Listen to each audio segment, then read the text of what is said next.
So, one of the things we need to do is we need to talk about the difference between theater and other forms of art.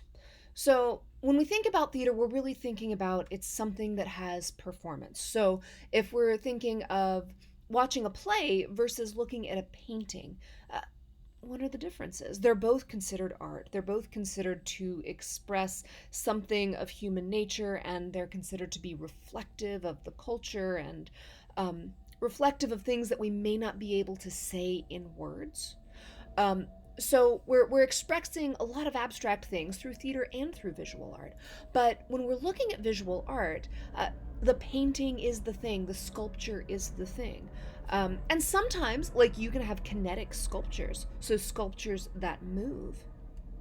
Um, but that's not necessarily theater.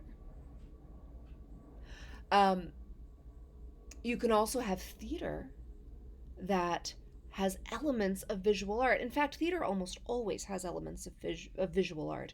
The set design, costume design, all of these are elements of visual art. But the set design or the costume design aren't intended to stand alone in theater. They're intended to be part of the larger performative package. So, difference between theater and visual art. Now, we have other mediums.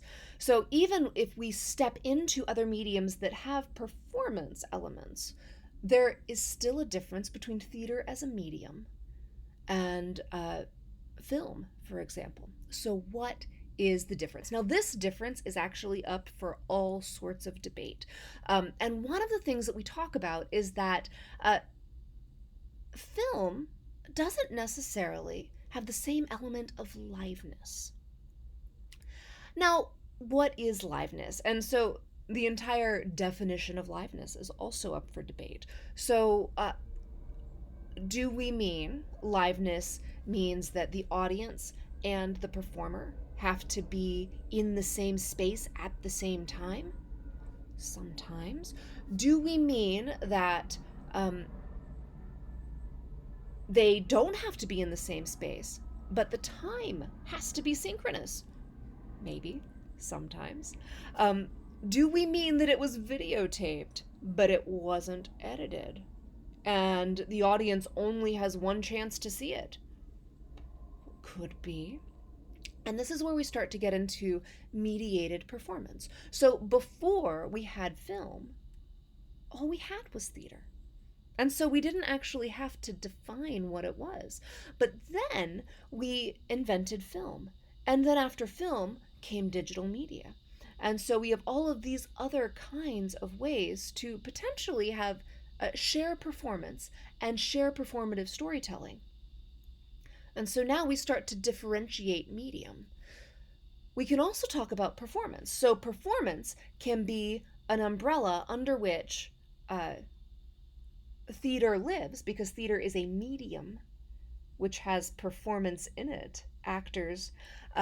But we can also think about video games when we think about the performance, but video games are another medium that includes performance. Now, when you're thinking about video games, you can also think about the performance of the spectator, the audience member. If you've ever played an MMO, other people are watching you operate this character in a virtual space. That's performance. Is it theater? We don't know. We're still debating it. Some would argue, yes, it is. And some would argue, dear God, no.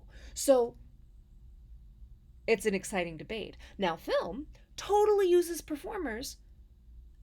And if you are watching film in real time, then that absolutely could be theater. Those people in the room, there is absolutely an element of liveness between the person behind the camera and maybe the other people in the room, or any television show that was potentially filmed live, right? There is an element of theater. But does the audience on the other side of the screen experience theater, or do they experience film? So we start to look at performance, and then we look at how that performance is mediated. And we're looking at internet as a mediator, we're looking at film as a mediator, we're looking at television as a mediator because film and television, they're similar, but they're not the same. We're looking at digital media. The rules of making a YouTube video are not the same as the rules for making a 30-minute sitcom. They're also not the same as the rules for making a film, so we're looking at different forms. And then theater, that live go to a venue experience, also very different rules. Now, what's interesting in this time during this pandemic, one of the things that we're seeing is we're starting to navigate what are the rules of live theater. So, can I have live theater if I am creating a performance in my living room and you are watching on a live stream? Is that considered digital media? Is that considered live theater? Um, Also, what if we have theater, but you don't go to a theater building? What if you drive in your car? And so we're looking at drive-in live performance. And is is that still theater? I would argue that it is. There are some that would argue that it's not. So now we've talked about performance, and we've talked about film versus digital media versus video games versus a live performance, theatrical experience. We can also look at dance. So dance is performative based, right? Dance is performance. So what differentiates dance from theater? A lot of times you can argue storyline, but dance often has a storyline. If you're looking at um, American Ballet Theater, almost always has a storyline, but there's very little spoken word, there's very little dialogue. The story is told through the movement and through the music, but not through mimicking everyday physicality or saying everyday words, right? Although that doesn't mean we don't have spoken word in dance. It's just not the primary focus. So I fear I've not given you very firm definitions, but I do hope that I've given you a little bit to think about.